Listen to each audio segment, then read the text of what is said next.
আমাদের দেশে যারা কর্তা ব্যক্তি দায়িত্বে থাকেন তারা মনে হয় জনগণের পালস বুঝতে পারেন না। আপনার কি মনে হয়? আপনি সরকারের সাথে কাজ করছেন, এর ভিতরে কতগুলো ঘটনা ঘটে গেছে যেগুলো মানুষ ক্ষুব্ধ হয়েছে। আসলে ভুল কি মানুষ বুঝছে, নাকি যারা দায়িত্ব পালন করছেন তারা দায়িত্ব পালন করতে পারছেন না? প্রথম কথা হচ্ছে এক্সপেকটেশন ম্যানেজমেন্ট। আপনার এই যে বর্তমান অন্তর্বর্তীকালীন সরকারের যারা বিভিন্ন দায়িত্বে আছেন তাদের কাছে মানুষের সীমাহীন প্রত্যাশা।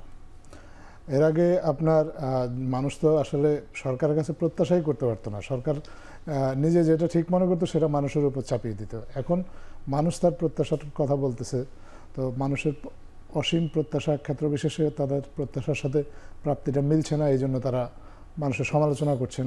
সরকারের যারা দায়িত্বশীল আছেন তাদের সমালোচনা করছেন। এই সমালোচনাটাও কিন্তু বর্তমান অন্তর্বর্তীকালীন সরকার খুব ওয়েলকাম করে। সেদিন আমি এক জায়গায় জাস্ট খালি আড্ডার মধ্যে বলছিলাম যে বাংলাদেশের ইতিহাসে সবচেয়ে বেশি সমালোচিত সরকার সম্ভবত বর্তমান অন্তর্বর্তীকালীন সরকার, এই কারণে যে এই সরকার সমালোচনাটাকে অ্যালাউ করেছে। বেশিরভাগ সরকার এর আগে অতীতে আমরা দেখেছি সমালোচনাটাকে টলারেটই করে নাই। যারা সমালোচনা করেছেন তাদেরকে বিভিন্নভাবে হয়রানি করেছেন, কাউকে কাউকে জেলে পুরেছেন। বর্তমান অন্তর্বর্তীকালীন সরকার মাননীয় প্রধান উপদেষ্টা কিন্তু উনি দায়িত্ব নেওয়ার পর বলেছেন যে আপনারা মন খুলে আমাদের সমালোচনা করেন। এখনও কিন্তু আমরা যারা সরকারের সাথে কাজ করছি আমরা সেই পজিশনে আছি। আমরা ওয়েলকাম করছি যে আপনারা সরকারের সমালোচনা করেন। সরকার যেখানে যেখানে ব্যর্থ হচ্ছে বলে আপনারা মনে করছেন সেটা বলেন। সেটা যদি বলেন তাহলে সরকারের সিদ্ধান্ত গ্রহণের সুবিধা হয়। এবং সেই আহ্বানে হয়তো কেউ কেউ সাড়া দিয়ে সরকারের সমালোচনা করছেন। কিছু কিছু সমালোচনা অন্যায্য, তা না একেবারে যে সব সমালোচনা এখন ন্যায্য হচ্ছে তা না।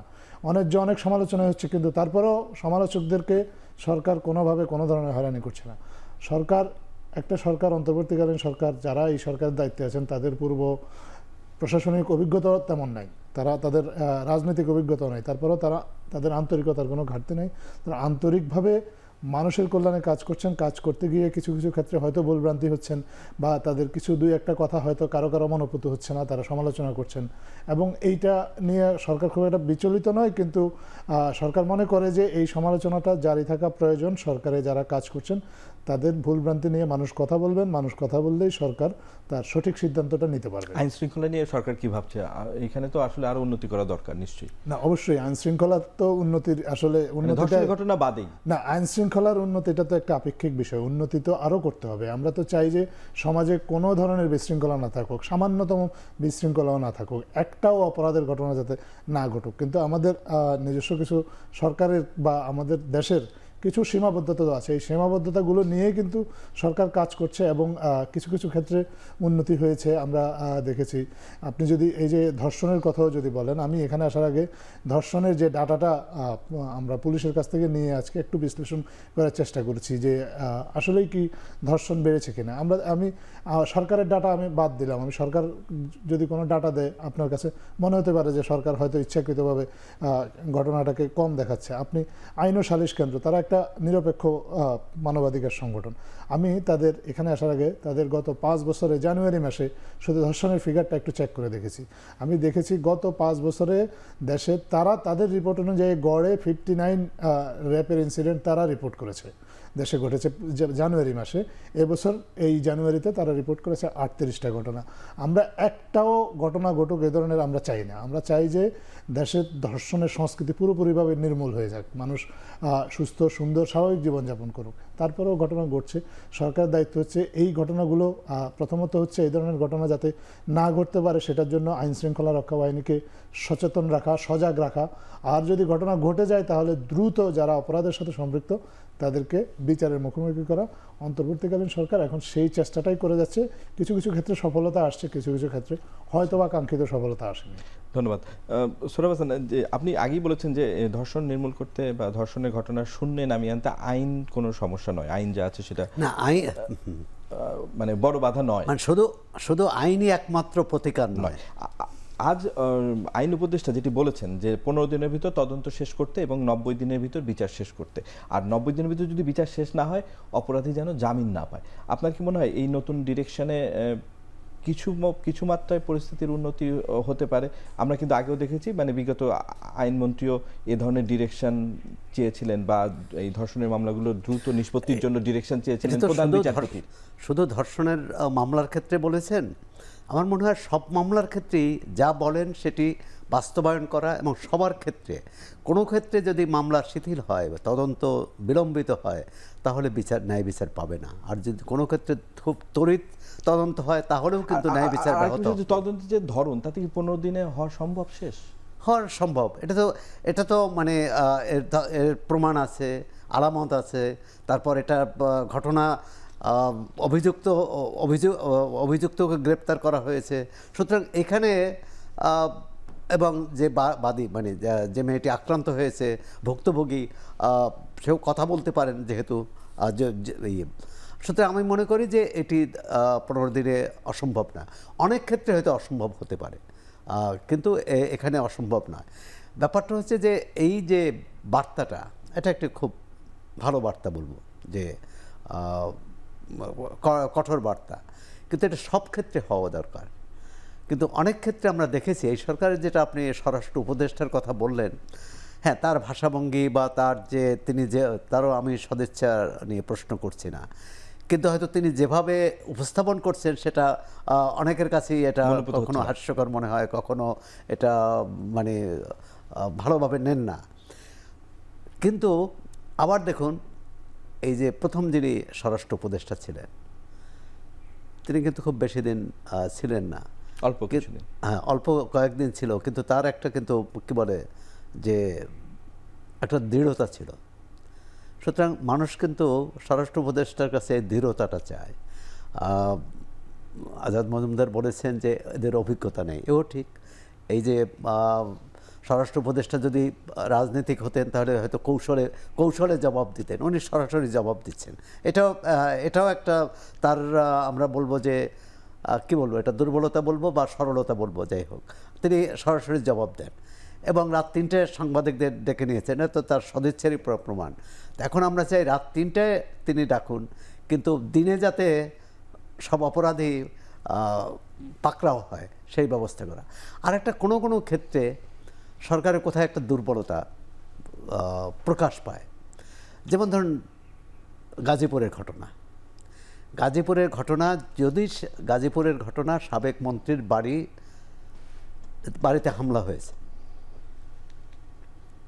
এবং বাড়িতে হামলা হয়েছে, কারা হামলা করেছে?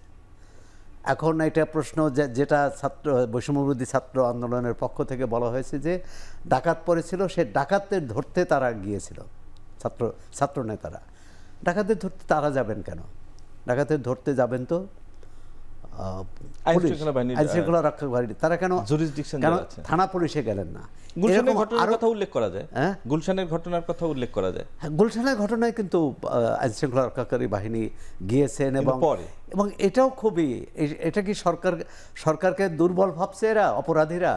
কারণ না হলে আপনি চিন্তা করতে পারেন যে সাংবাদিকদের SMS করে বার্তা পাঠিয়ে তারপর তাদেরকে ডেকে নিয়ে এবং তাদের সামনে এই ঘটনা ঘটিয়েছে, এবং আইনশৃঙ্খলা রক্ষাকারী বাহিনীও ছিল। মানে এক ধরনের আমরা কি অসুস্থতার মধ্যে, অসুস্থ সমাজে বসবাস করছি কিনা? হ্যাঁ, তাদের ধরা হয়েছে, কিন্তু সবাই কিন্তু ধরা পড়ে নাই। সেখানে 25-30 বা তার চেয়েও বেশি লোকজন ছিল, মনে করে সবাইকে ধরা। আবার এর মধ্যে দেখেন সরকারের অনেক সমস্যাও আছে। এর মধ্যে দেখা গেল একজন স্বঘোষিত বিএনপি নেতা, তিনি জাতীয়তাবাদী চালক দলের সাধারণ সম্পাদক না, সভাপতি। মানে আমাদের শুনেন, আইন শৃঙ্খলার উপর অনেক কিছুর উপর, রাজনৈতিক সংস্কৃতি, এই সামাজিক যে সুস্থতা, তারপর রাষ্ট্রের সাথে জনগণের সম্পর্ক, মানে সরকারের সাথে। এখন ধরেন যদি সরকার বিএনপির বিরুদ্ধে কোনো ব্যবস্থা নেয়, হয়তো শিক্ষার্থীরা খুশি হবে, আবার শিক্ষার্থীদের ব্যবস্থা নিয়ে বিএনপি খুশি হবে। কিন্তু এমন একটা পরিবেশ চাই যারাই অপরাধ করবে, যেটি এর মধ্যে দেখলাম যে একজন উপদেষ্টা বলেছেন যে তিনি কোন দলের কোন মতের এটা আমরা দেখব না। সত্যি যদি সরকার সেটি প্রয়োগ করতে পারে সব জায়গায়, তাহলে আইনশৃঙ্খলার উন্নতি হবে। আজাদ মজুমদার, আইন শৃঙ্খলা পরিস্থিতি নিয়ে যখন আলোচনা হচ্ছিল, মানে এই যে কিছুদিন আগে, 2 দিন আগে ডিএমপি কমিশন একটা ব্রিফিং করেছেন, তিনি বলেছেন যে ঈদের সময় বাড়ি গেলে নিজেদের নিরাপত্তা দিকটা দেখতে, পাশাপাশি বেসরকারি নিয়োগ পুলিশকে সহায়তার জন্য বেসরকারি, তাদের আইনের ভিতরেই আছে সেটা, যদিও বেসরকারি ফোর্স নিয়োগের কথা বলেছেন।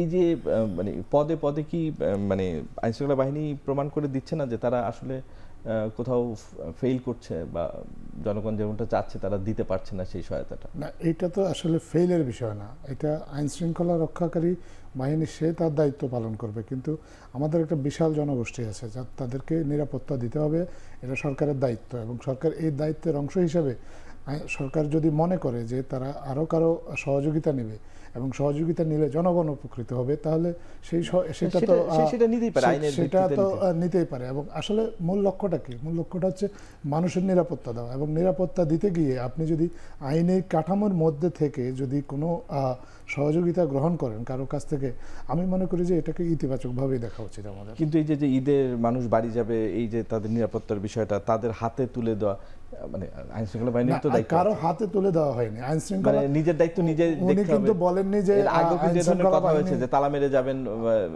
নিজের দায়িত্ব এগুলো নিজে খুব নিতে হবে। স্বাভাবিক, এগুলো সবসময় এগুলো কিন্তু বলা হয়।